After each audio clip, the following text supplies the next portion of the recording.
Perkenalkan, nama saya Yeremia Lukia Retonan dengan NIM 4243151014.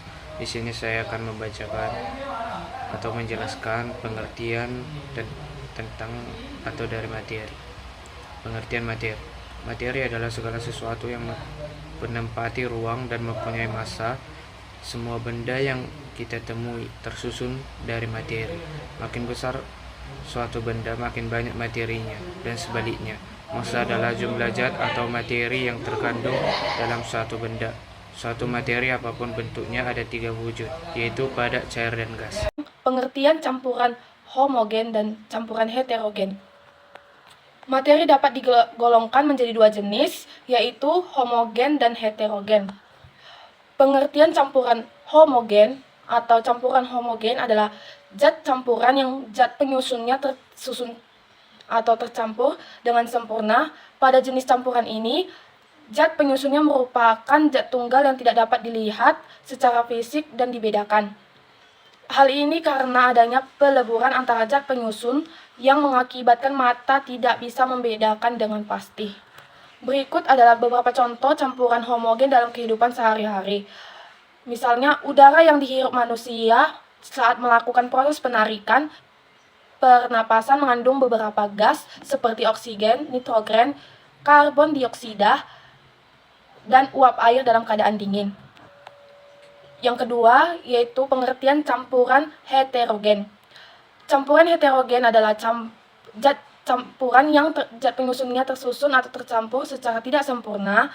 Pada campuran heterogen, zat penyusunnya adalah zat tunggal yang dapat dilihat secara fisik dan dibedakan. Hal ini dikarenakan adanya endapan yang tersisa sehingga memudahkan untuk dibedakan zat penyusunnya. Campuran heterogen terbagi menjadi 2 kelompok, yaitu suspensi dan koloid. Berikut beberapa contoh campuran heterogen yang dikelompokkan menjadi 2, yaitu suspensi dan koloid. Contoh suspensi adalah zat campuran yang fisiknya keruh dan tidak stabil pencampurannya sehingga jika dibiarkan akan terjadi proses pengendapan. Contohnya itu kopi dan air serta air dan pasir atau tanah. Yang kedua itu koloid adalah campuran zat yang cenderung tidak dapat tercampur secara sempurna dan apabila didiamkan tidak akan terjadi proses pengendapan. Contohnya itu asap, debu. Selanjutnya, saya Dea Nana Nasution dengan NIM 4243351009 akan menjelaskan tentang klasifikasi materi. Klasifikasi materi itu ada 3. Yang pertama adalah unsur. Unsur adalah suatu zat tunggal yang tidak dapat diuraikan. Contohnya ada oksigen dan juga hidrogen. Yang kedua ada senyawa. Senyawa adalah zat yang dibentuk oleh 2 unsur atau lebih. Contohnya ada air yaitu dengan H2O dan juga karbon dioksida dengan CO2. Yang ketiga yaitu campuran. Campuran adalah gabungan dari beberapa zat yang tercampur secara fisik tanpa reaksi kimia. Contoh campuran itu ada campuran homogen dan juga campuran heterogen. Campuran homogen adalah campuran yang zat penyusunnya tidak dapat dibedakan. Contohnya itu ada air garam, air sirup, dan juga udara. Sedangkan campuran heterogen adalah campuran yang zat penyusunnya tidak tercampur secara sempurna. Contohnya ada air dengan pasir, zat kopi, dan juga asap dan debu. Campuran adalah suatu materi yang terdiri dari 2 zat atau lebih dan masih mempunyai sifat zat asalnya. Contoh campuran adalah antara lain air sungai, batuan, udara, paduan logam, susu, coklat, teh manis, kopi, dan lain-lain. Campuran ada 2 jenis, yaitu Nama saya Rachel campuran Manurung. homogen dan Di sini campuran saya akan membahas tentang sifat-sifat fisika. Berikut penjelasannya. Sifat fisika adalah sifat yang berkaitan dengan keadaan fisik suatu zat yang dapat diukur dan diamati tanpa mengubah zat penyusunnya. Contohnya itu adalah es batu yang akan mencair menjadi air. Zat penyusun es batu dan air tidak berubah atau sama meskipun dia berubah wujud. Yang termasuk sifat fisika adalah wujud zat, warna, kekerasan, larutan, titik didih, titik leleh, titik beku, daya antar listrik, kemagnetan, dan massa jenis atau densitas. Yang pertama adalah wujud zat. Wujud zat ini memiliki 3, yaitu gas, padat, dan cair. Contohnya itu adalah es batu yang mencair menjadi air. Perubahan wujud zat yang terjadi tidak mengubah zat penyusunnya. Kedua, yaitu warna cat. Warna merupakan sifat fisika yang bisa kita amati secara langsung. Setiap cat memiliki warna yang berbeda-beda. Sifat warna ini bisa digunakan untuk membedakan antara cat satu dengan cat yang lainnya. Contohnya itu adalah daun, batu bara, kayu, dan aluminium. Yang ketiga adalah kekerasan cat. Kekerasan adalah ukuran untuk menentukan kelas lunaknya suatu cat yang dapat diukur dengan skala Mohs. Contohnya itu adalah tanah liat, yang mana dia itu adalah lunak. Yang kedua itu besi, keras. Yang ketiga itu nasik, lunak. Yang keempat itu adalah batu, yaitu keras. 4. Kelarutan cat. Kelarutan adalah kemampuan suatu cat untuk larut dalam pelarut. Air adalah pelarut untuk cat-cat terlarut. Apakah semua cat bisa larut? Tidak semua cat dapat larut. 5. Daya hantar listrik. Cat berdasarkan kemampuannya mengantarkan listrik. Yang pertama itu adalah benda konduktor, yang dimana benda ini dapat mengantarkan listrik dengan baik. Contohnya itu adalah besi, aluminium, dan tembaga. Yang kedua itu adalah benda isolator, yang dimana benda ini tidak dapat mengantar listrik dengan baik. Contohnya itu adalah kain, plastik, karet, dan kayu. Yang keenam, kemagnetan. Cat berdasarkan sifat magnetannya itu ada dua. Yang pertama itu adalah benda magnetik, yang mana benda ini dapat ditarik oleh magnet. Contohnya itu adalah besi dan baja. Yang kedua itu adalah benda non-magnetik, yang dimana benda ini tidak dapat ditarik oleh magnet. Contohnya itu adalah kain, plastik, karet, dan kayu. 7. Titik beku. Titik beku adalah suhu ketika zat cair mulai membeku. Zat cair akan menjadi zat padat. Contohnya itu adalah air membeku pada suhu 0 derajat Celcius. Yang kedua itu adalah raksa yang akan membeku pada suhu minus 38,83 derajat Celcius. Yang ke-8, titik leleh. Titik leleh adalah suhu ketika zat padat mulai mencair. Contohnya itu adalah dua. Yang pertama itu adalah es yang mencair pada titik lelehnya. Air memiliki titik leleh dan titik beku di 0 derajat Celcius. Yang kedua itu adalah agar-agar. Agar-agar memiliki titik leleh di 85 derajat Celcius dan titik bekunya di 30 derajat Celcius sampai 40 derajat Celcius. Yang ke-9 adalah titik didih. Titik didih adalah suhu ketika zat cair mulai mendidih. Di mana itu zat cair itu akan berubah menjadi zat gas. Contohnya itu adalah air yang mendidih. Titik didih pada air yang mendidih adalah 100 derajat Celcius. Ciri-ciri perubahan kimia: yang pertama terjadi perubahan warna, yang kedua terjadi perubahan suhu, yang ketiga terjadi pembentukan gas. Lalu, apa sih itu perubahan fisika dan perubahan kimia? Perubahan fisika adalah perubahan yang tidak menghasilkan zat baru. Contohnya, ketika kita merebus air, perubahan yang akan terjadi yaitu menjadi uap gas. Kemudian, selanjutnya saya akan menjelaskan pengertian perubahan kimia. Perubahan kimia ialah proses yang menghasilkan suatu zat baru dengan sifat-sifat yang berbeda dari zat aslinya. Proses ini melibatkan perubahan komposisi atau struktur molekular dari suatu zat, sehingga menghasilkan zat baru dengan sifat kimia yang unik. Perubahan kimia memainkan peran penting dalam berbagai aspek kehidupan, mulai dari proses biologis hingga proses industri. Reaksi kimia ini bersifat irreversibel dan dapat dipicu oleh berbagai faktor seperti pembusukan, fermentasi, dan pembakaran. Assalamualaikum warahmatullahi wabarakatuh. Perkenalkan, nama saya Gaby Mai Irawan dengan NIM 4242151004, kelas PIPA A 2024. Di sini saya menjelaskan pada praktikum ini perubahan rhodium setelah dipanaskan menyebabkan perubahan warna menjadi warna ungu. Setelah didinginkan berubah menjadi warnanya tuh ungu muda. Lalu reaksi larutan Ki 0,1 molar dan CCl4 dan air dilarutkan dengan kristal rhodium. Setelah diaduk selama 5 menit, yaitu kita dapat melihat perbedaan larutan rhodium. Ketika dilarutkan dengan Ki, CCl4 dan air, hal ini memungkinkan kita untuk mempelajari polaritas pelarut dan bagaimana rhodium larut dalam media yang berbeda. Dan perubahan kristal CuSO4 setelah ditambahkan air CCl4, yaitu kita bisa melihat perubahan warna dan wujud, menunjukkan proses hidrasi setelah diteteskan air. Sebaliknya, penambahan CCl4 yang tidak larut dapat menunjukkan reaksi atau interaksi yang berbeda dengan larutan CuSO4. Terima kasih. Pada percobaan 2, lilin yang semula berbentuk padat mengalami perubahan wujud menjadi cair ketika dipanaskan. Ketika lilin yang cair didinginkan, ia kembali menjadi padat seperti semula. Perubahan ini menunjukkan bahwa lilin mengalami perubahan fisika karena sifat dan komposisi zat lilin tidak berubah, hanya wujudnya yang berubah sementara akibat pengaruh suhu. Baiklah, sekarang saya akan menjelaskan Hasil dari praktikum yang telah kami lakukan pada percobaan ketiga, yaitu kristal iodium. Pada tabung 1, kristal iodium ditambahkan dengan kalium iodida. Iodium tidak larut tetapi mengalami perubahan warna menjadi merah bata seperti betadin yang menandakan termasuk perubahan kimia. Yang kedua, yaitu tabung kedua, yaitu iodium ditambahkan dengan CCl4. Iodiumnya larut dalam CCl4 dan mengalami perubahan warna menjadi ungu kehitaman.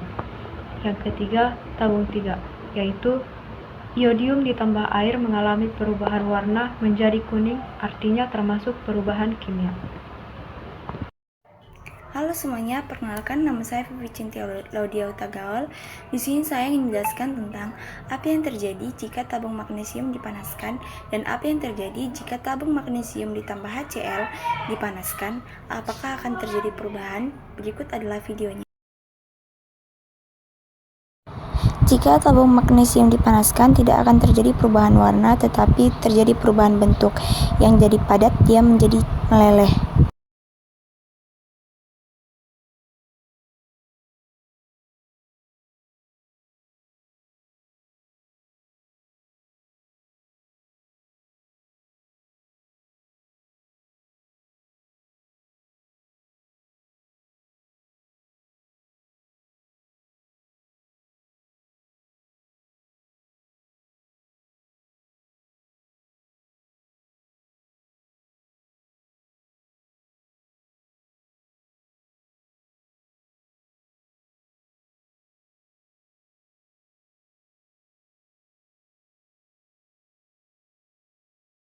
Jika tabung magnesium ditambah HCl dipanaskan, tidak akan terjadi perubahan.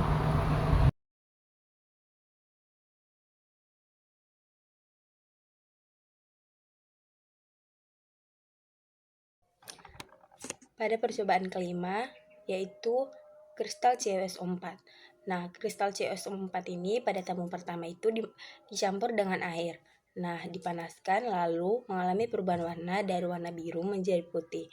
Nah, pada tabung kedua, kristal CuSO4 ditambahkan dengan CCl4, lalu dipanaskan, mengalami perubahan warna kimia dan menjadi warna abu-abu. Oke, di sini saya akan menyampaikan sifat-sifat materi. Sifat-sifat materi itu dibedakan menjadi dua, yaitu sifat fisika dan sifat kimia. Sifat fisika itu yaitu sifat yang dapat diamati dan diukur tanpa mengubah komposisi zat. Contohnya seperti warna, bau, titik leleh, titik didih, massa jenis, kekerasan, dan kelarutan. Yang kedua yaitu sifat kimia, yaitu sifat yang berhubungan dengan kemampuan suatu zat untuk bereaksi dengan zat lain dan membentuk zat baru. Contohnya yaitu mudah terbakar, mudah berkarat, mudah bereaksi dengan zat lain. Sekian. Di sini saya akan menyampaikan wujud materi kimia. Yang pertama, zat padat. Pada wujud padat, partikel-partikel materi tersusun rapat dan teratur. Contohnya, logam, kayu, dan es. Yang kedua, zat cair.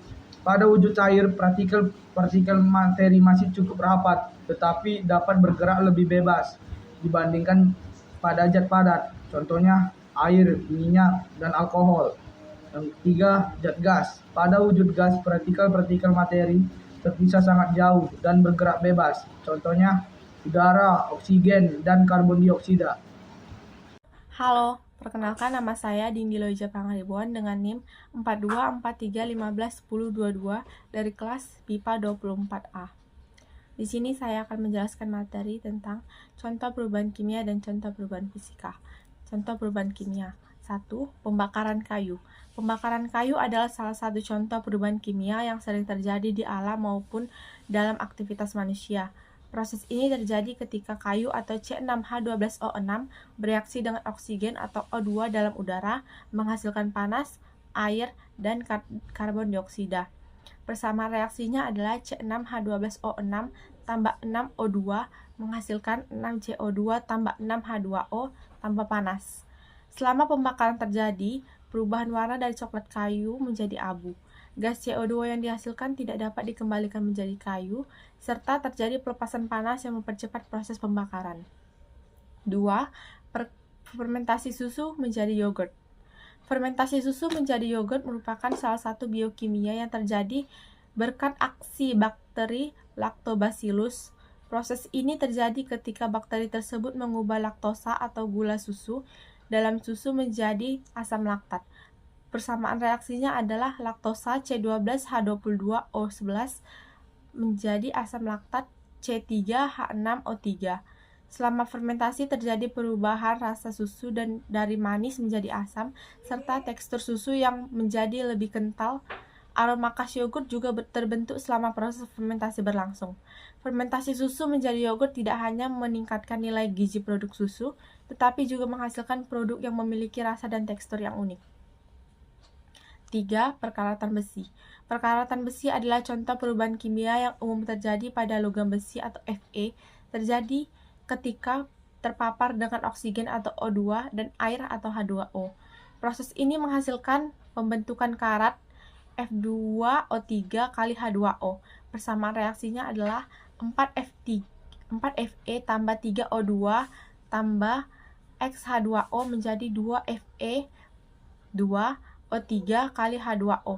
Selama perkaratan terjadi perubahan warna dari abu-abu besi menjadi coklat karat. Besi juga mengalami perkaratan. Perkaratan besi dapat terjadi lebih cepat dalam kondisi lingkungan yang lembab dan berpengaruh pada umur pakai dan kekuatan struktur besi. Contoh perubahan fisika. Yang pertama, air menjadi es batu. Air menjadi es batu pada proses pembuatan es batu. Air mengalami perubahan bentuk dari cair menjadi padat. Pada peristiwa itu, sifat fisika dan kimia air tidak mengalami perubahan. 2. Hujan. Proses terjadinya hujan disebabkan oleh air yang berubah menjadi uap air, kemudian terjadi proses kondensasi atau pendinginan di udara sehingga turun hujan. 3. Gula dilarutkan dalam air. Saat melarutkan gula ke dalam air, sebenarnya gula hanya berubah bentuk dari butiran menjadi partikel larutan. Namun demikian, gula masih bisa dibentuk kembali melalui beberapa tahapan dengan bantuan alat tertentu. Sekian materi yang bisa saya jelaskan. Terima kasih. Baik, di sini saya akan menjelaskan tentang sifat-sifat alkali dan sifat-sifat alkali tanah. Yang pertama, saya akan menjelaskan tentang sifat-sifat alkali. Yang pertama, memiliki sifat reaktif atau mudah terpengaruh oleh sesuatu seperti hal yang lebih negatif. Yang kedua, memiliki sifat konduktor yang lebih baik. Yang ketiga, titik lele dan titik didihnya lebih rendah. Yang keempat, mudah membentuk ion positif. Yang kelima, kepadatannya sangat rendah. Dan yang keenam, energi ionisasinya memiliki energi ionisasi yang rendah. Dan yang terakhir atau yang ketujuh, jari-jari atomnya lebih besar. Kemudian, saya akan menjelaskan tentang sifat-sifat alkali tanah. Sifat-sifat alkali tanah yang pertama konduktivitas. Yang kedua, reaktivitas. Alkali tanah tergolong reaktif meskipun tidak sereaktif logam alkali. Yang ketiga, radioaktif. Yang keempat, alkali tanah umumnya memiliki warna logam yang perak atau keabu-abuan. Alkali tanah ini banyak ditemukan warnanya ini perak atau keabu-abuan. Yang terakhir atau yang kelima, alkali tanah ini memiliki sifat fisik yang lunak, tetapi lebih keras dari logam Dari alkali. seluruh percobaan yang termasuk perubahan fisika dan kimia, yaitu perubahan kimia. Yang pertama, pada gelas beker 1 dimasukkan 3 butir kristal iodium, ditutup lalu dipanaskan. Yang kedua, pada percobaan 2 butir iodium yang ditambahkan secara berturut-turut larutan Ki, CCl4, dan air sebanyak 2 ml yang menghasilkan perubahan warna. Alasannya, karena pada percobaan kedua tersebut mengalami perubahan wujud dan terbentuknya zat baru. Karena biasanya perubahan kimia disertai dengan yang terbentuknya zat baru. Yang kedua, ada perubahan fisika. Perubahan fisika ini terdapat 2 percobaan, yaitu percobaan 10 gram lilin yang dipanaskan lalu didinginkan. Yang kedua, percobaan magnesium yang ditambahkan Ki, air, dan dipanaskan. Alasannya, karena 2 percobaan ini mengalami perubahan wujud karena pemanasan, serta dapat kembali pada wujud semulanya. Perkenalkan, nama saya Sheila Meliza Ayumi dengan NIM 4241151051015. Di sini saya akan menjelaskan tentang hukum-hukum dasar materi. Apa itu hukum dasar materi? Hukum dasar materi adalah prinsip-prinsip ilmiah yang menjelaskan sifat, komposisi, dan perilaku materi, serta perubahan yang terjadi selama reaksi kimia. Hukum-hukum ini menjadi dasar dalam memahami bagaimana materi berinteraksi, bertransformasi, dan juga terukur secara ilmiah. Yang pertama itu ada hukum kekekalan massa atau hukum Lavoisier. Hukum kekekalan massa atau dikenal juga dengan sebagai hukum Lomonosov atau Lavoisier adalah suatu hukum yang menyatakan massa dari suatu sistem tertutup dan yang konstan. Meskipun terjadi berbagai macam proses di dalam sistem tersebut, dalam materi tertutup massa zat sebelum dan sesudah reaksi adalah sama, tetap atau konstan. Bunyi dari hukum Lavoisier adalah massa total zat sebelum reaksi sama dengan massa total zat setelah reaksi. Hal tersebut lantas disebut sebagai hukum kekekalan massa karena di dalam reaksi kimia tidak mengubah massa. Contoh dari hukum Lavoisier ini dalam penerapan sehari-hari yaitu saat membakar papan kayu yang akan menghasilkan energi panas saat asap dilepaskan dan menyisakan abu. Massa papan kayu sebelum dibakar sama jumlahnya dengan massa abu dan asap setelah dibakar. Lalu yang kedua itu ada hukum perbandingan tetap atau hukum Proust. Dalam kimia, hukum perbandingan tetap atau hukum Proust adalah hukum yang menyatakan bahwa suatu senyawa kimia terdiri dari unsur-unsur dengan perbandingan massa yang selalu tetap atau sama. Dengan kata lain, sampel dari suatu senyawa memiliki komposisi unsur-unsur yang tetap. Contoh penerapan hukum Proust yang ada dalam kehidupan sehari-hari yaitu tembaga karbonat tersusun dari tembaga karbon dan oksigen dengan perbandingan yang sama dan tetap. Jika suatu unsur atomnya hilang, maka senyawa yang dihasilkan tidak akan menjadi tembaga karbonat. Lalu yang ketiga itu ada hukum perbandingan berganda atau yang disebut juga dengan hukum Dalton. Hukum perbandingan berganda menurut Dalton yaitu apabila dua unsur dapat membentuk lebih dari satu senyawa, maka perbandingan massa unsur yang satu yang bersenyawa dengan unsur lain yang tertentu massanya adalah bilangan bulat dan sederhana. Bunyi dari hukum perbandingan berganda adalah jika dua unsur dapat membentuk lebih dari satu senyawa, maka perbandingan massa unsur yang satu lagi yang bersenyawa dengan unsur lain yang tertentu massanya adalah bilangan bulat dan sederhana. Yang keempat ada hukum volume perbandingan Gay-Lussac. Hukum perbandingan volume adalah hukum yang menyatakan bahwa pada suhu dan tekanan yang sama, volume gas-gas yang bereaksi, volume gas-gas hasil reaksi merupakan perbandingan bulat dan sederhana. Bunyi hukum Gay-Lussac adalah pada suhu dan tekanan yang sama, volume gas-gas yang bereaksi dan volume gas-gas hasil reaksi berbanding sebagai bilangan bulat dan sederhana. Contoh hukum perbandingan volume di kehidupan sehari-hari yaitu penggunaan panci presto saat memasak daging ketika suhu kompor dinaikkan. Tekanan dalam panci juga akan naik sehingga daging pun akan lebih cepat matang. Lalu yang kelima itu ada hukum Avogadro. Hukum Avogadro adalah suatu hukum gas eksperimen yang mengaitkan volume gas dengan jumlah zat gas tersebut. Hukum ini merupakan kasus hukum gas ideal yang spesifik. Hukum ini berbunyi, semua gas yang memiliki jumlah volume yang sama di bawah tekanan dan suhu yang sama, mempunyai jumlah partikel atau zat molekul yang sama. Hukum ini juga dikenal sebagai prinsip Avogadro. Hukum ini pertama kali dijelaskan oleh Amadeo Avogadro, seorang ahli kimia dan fisikawan Italia pada tahun 1911. Lalu kesimpulan pada materi ini yaitu hukum-hukum dasar materi seperti hukum kekekalan massa, hukum perbandingan tetap, hukum perbandingan berganda, hukum Gay-Lussac, dan hukum Avogadro menjelaskan sifat-sifat fundamental dari materi dan reaksi kimia.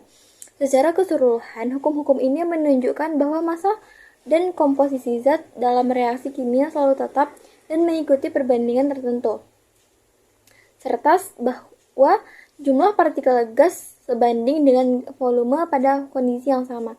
Prinsip-prinsip ini menjadi dasar dalam memahami perilaku materi, baik dalam bentuk zat cair, padat, maupun gas, dan membangun kerangka penting dalam ilmu kimia. Assalamualaikum warahmatullahi wabarakatuh. Perkenalkan, nama saya Rizka Fadila Lubis dengan NIM 4242451007. Baiklah, saya akan menjelaskan mengenai pengertian dari larutan pekat dan juga larutan encer. Larutan pekat adalah larutan yang mengandung konsentrasi zat terlarut yang lebih tinggi dari zat pelarut. Contohnya ada larutan kopi hitam. Selanjutnya ada larutan encer. Adalah larutan yang mengandung konsentrasi zat terlarut yang lebih rendah. Contohnya ada air mawar. Sekian penjelasan pengertian larutan pekat dan juga larutan encer dari saya. Assalamualaikum warahmatullahi wabarakatuh. Baik, selanjutnya adalah perubahan wujud materi. Wujud materi dapat berubah dengan cara menguap.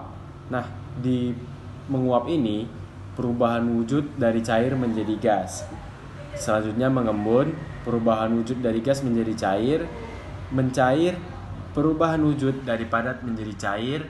Selanjutnya membeku, perubahan wujud dari cair menjadi padat. Selanjutnya menyublim, perubahan wujud dari padat menjadi gas. Dan terakhir deposisi, yaitu perubahan wujud dari gas menjadi padat.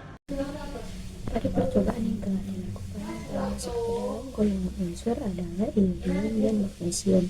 Yang termasuk ke dalam golongan senyawa adalah karbon tetraklorida, tembaga dengan sulfat, asam klorida, dan kalium iodida. Dan termasuk ke dalam larutan adalah asam klorida atau HCl. Reaksi kimia adalah proses perubahan kimia yang mengubah satu atau lebih zat yang disebut dengan reaktan menjadi zat baru yang disebut dengan produk dengan sifat kimia yang berbeda. Komponen reaksi kimia ada 3, yaitu reaktan atau zat awal, yaitu zat yang bereaksi dan berubah menjadi produk. Yang kedua, produk atau zat hasil yang baru dihasilkan dari reaksi kimia. Yang ketiga, katalis, yaitu zat yang mempercepat reaksi tanpa berubah menjadi produk. Jenis-jenis reaksi kimia. Yang pertama, reaksi penguraian disebut dengan dekomposisi. Yang kedua, reaksi penggabungan atau sintesis. Yang ketiga, reaksi penggantian atau substitusi. Yang keempat, reaksi oksidasi reduksi atau redoks. Yang kelima, reaksi asam basa atau netralisasi.